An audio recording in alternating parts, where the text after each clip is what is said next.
Terveisiä Suomenlahden rannalta. Itse asiassa olen täällä niin sanotusti Viron puolella Suomenlahtea, Pietarin loppupäässä. Tässä vlogissa aion kertoa, millainen on mun perusarki täällä Pietarissa ja mitä työtä teen ja mitä muuten kuuluu. Tervetuloa mukaan tähän vlogiin.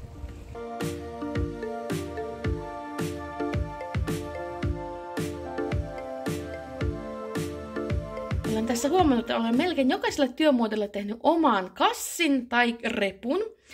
Ja niinpä aina sen mukaan, mikä viikkotoiminta mulla milloinkin on, niin siihen otan aina tietynlaisen kassin, jossa on sitten kyseistä viikkotoimintaa varten olevat tarvikkeet sillä kertaa. Ja tänään on tosiaan sunnuntai ja tänään olen menossa Tyröön pitämään pyhäkoulua. Tietenkin mä mukaan otan pyhäkoulukassin.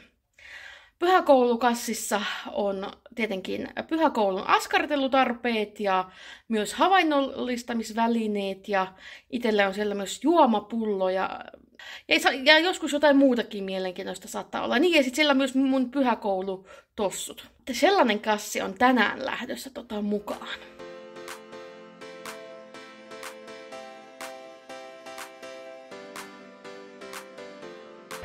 Terveisiä Martiskinosta, joka on itse asiassa osa Lomonossovin aluetta, joka on siis itse asiassa vielä edelleen osa Pietaria.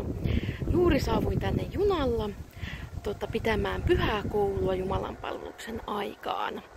Ja tämä Martiskinohan sijaitsee siis ihan täällä niin sanotusti Viron puolella Suomenlahtea. Ja tämä on yksi kauimpaisimpia alueita Pietarista tai Pietarin keskustasta katsottuna. Että tänne on noin 60 kilsaa, jos suoraa reittiä autolla tulisi. Ja nyt kun tulin julkisilla, niin meni melkein 2 tuntia, että saavuin tänne. Ja tulin tosiaan 2 eri metrolla sekä junalla.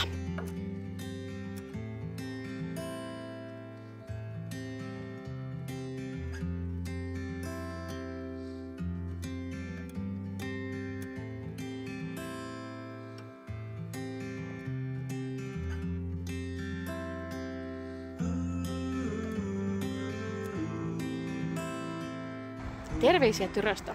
Takana on juuri pyhäkoulu Tyrön kirkossa. Paikan päällä oli 3 lasta ja meillä tänään aiheena oli Nooan arkki. Kirkon jälkeen lähdin pienelle kävelylle meren rannalle, kun jäi luppuaikaa ennen seuraavaa junaa. Ja nyt sitten suuntaan juna-asemalle ja sieltä takaisin Pietarin keskustaan.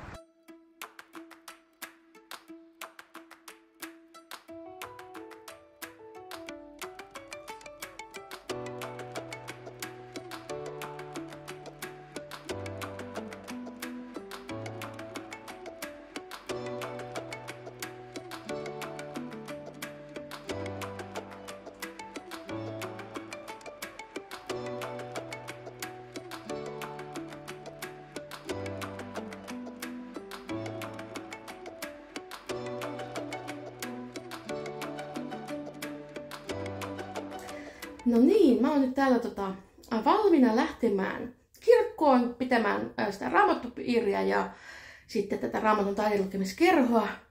Mua huvittaa, mulla on päällä täällä sekä mun käsilaukku, että sitten tuolla takana näkyy reppu on selässä. Ja sitten vielä tämmönen kangaskassi tässä. Ja tämän kaiken lisäksi mulla on tänään vielä tällainen unelmatorttu lähdössä kirkkoon. Leivoin sen eilen raamattupiiriä varten.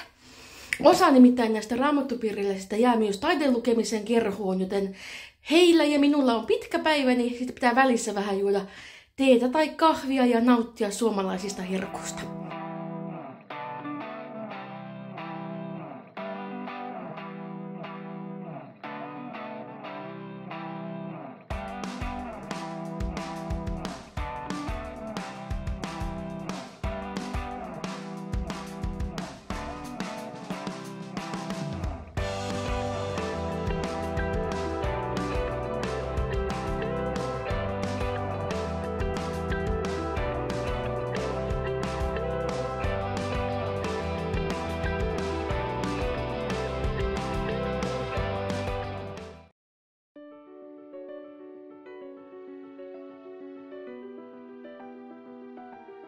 No niin, tänään on torstai ja tänään mulla on niin sanotusti toimistopäivä, eli menen kirkon kansliaan oman työpöydän ääreen tekemään töitä.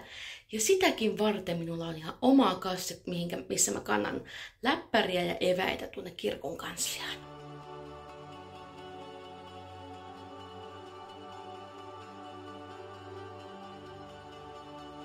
Juuri kävin hankkimassa itselleni aamukahvit tuosta takana näkyvästä kioskista, mikä näkyy tossa. Ja mä oon vähän semmonen ihme, että mä en täällä pysty juomaan ihan mitä tahansa kahvia. No en mä Suomessakaan pysty. Mä pystyn vaan tummapahtokahvia juomaan. Ja koska täällä ei koskaan tiedä, että millaista se kahvi on, mitä tulee. Harvemmissa paikoissa täällä on erikseen merkattuna vaaleapahtoinen tai tummapahtoinen kahvi.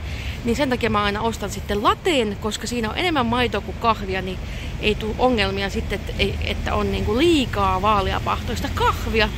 Sitten niin sen takia mulla on aina tämmönen latte. Ja täällähän nämä takeaway lateet ja muutenkin kaikki tämmöiset kahvijuomat niin ovat aika edullisia verrattuna Suomen hintoihin.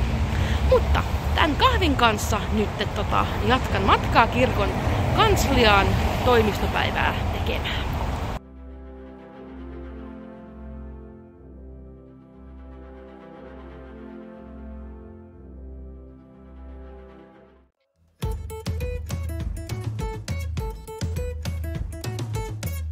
Hei, tänään on lauantai ja tänään mä otan näistä mun 5 työkassista kautta repusta, niin sen viimeisen, mitä vielä tällä viikolla en ole ehtinyt käyttää.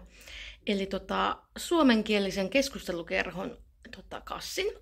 Ja siinä tietenkin mulla on sisällä ainoastaan semmoinen paksu, no onko se vähän niin kuin taskukansio. Ja siellä mulla on sitten materiaalit, joita käytän tässä suomenkielisessä keskustelukerhossa.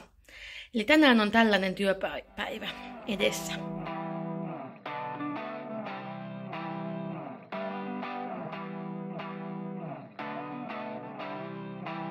Tänään oli sellainen päivä, että unohdin sitten kokonaan kuvata mitään tästä suomenkielisestä keskustelukerhosta, mutta ei se mitään, se on tosiaan nyt ohi. Ja tässä nyt tosiaan kunhan pääsen kotiin, niin rupeankin tekemään piparkakkutaikinaa. Nimittäin mun pitää nyt jouluksi tehdä monenlaisia piparijuttuja suomalaisista pipareista.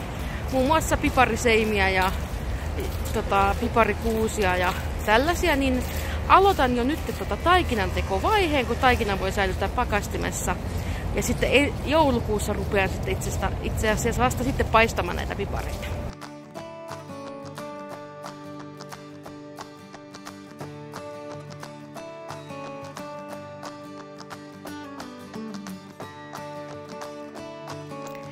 No niin, tässä on kaikki mitä tarvitsen piparkakkutaikinaa varten.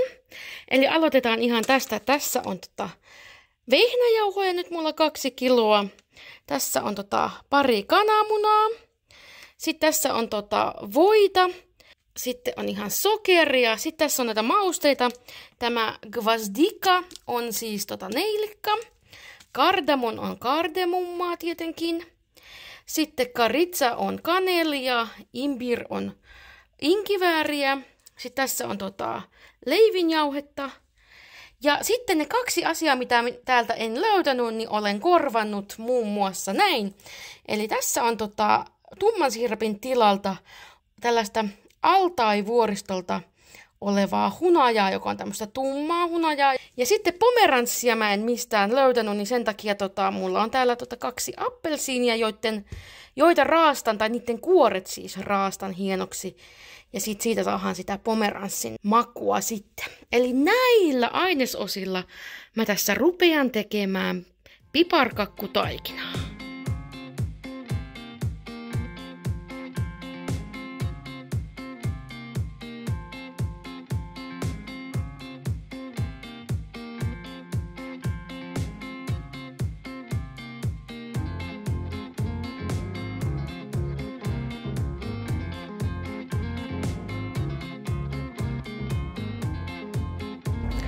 Tosiaan näiden kaikkien työmuotojen lisäksi, joita tuossa esittelin näiden 4 kassin ja 1 repun kautta, niin tietenkin teen muutakin työtä täällä Venäjällä. Valmistelen ja kääntelen erilaisia materiaaleja lapsia nuorisotyöhön ja olen mukana lapsi- ja nuorisotyön osaston eri tapahtumissa ja leireillä. Ja tietenkin kohtaan seurakuntalaisia ja teen monenlaista muutakin. Tämän maailman myllerryksen keskellä mulla on noussut pari ajatusta, joita haluan nyt myös jakaa teille. Yksi niistä on tämmöinen sitaatti Martin Lutherilta. Vaikka tietäisin, että huomenna tulee maailmanloppu, silti tänään aion istuttaa omenapuun. Ja jotenkin tosiaan tätä ajatusta itsekin olen ajatellut, varsinkin tällä Venäjällä eläessään, että koskaan ei voi tietää, mitä huominen tuo tullessaan tai mitä seuraava tunti tuo tullessaan, mutta aina haluan elää täysillä loppuun asti ja elää luottaen Jumalaa, että hän johdattaa ja auttaa joka hetkellä. Toipa tulevaisuus mitä tahansa. Ja toinen tämmöinen ajatus, joka on pyörinyt mielessä, on se, että turhaa on sitä murehtia niin kuin huomisesta. Jokaisella päivällä riittää omat murheet. Sen takia koen, että luottaen Jumalaan ei tarvitse turhia taakkoja kantaa ja voi luottaa siihen, että tapahtuu Jumalan tahto. Näillä sanoin tahdon toivottaa sinulle siunattua ja valoisaa kohta alkavaa adventin aikaa. Siunausta sinne ja terveisiä täältä Pietarista. Se on moro!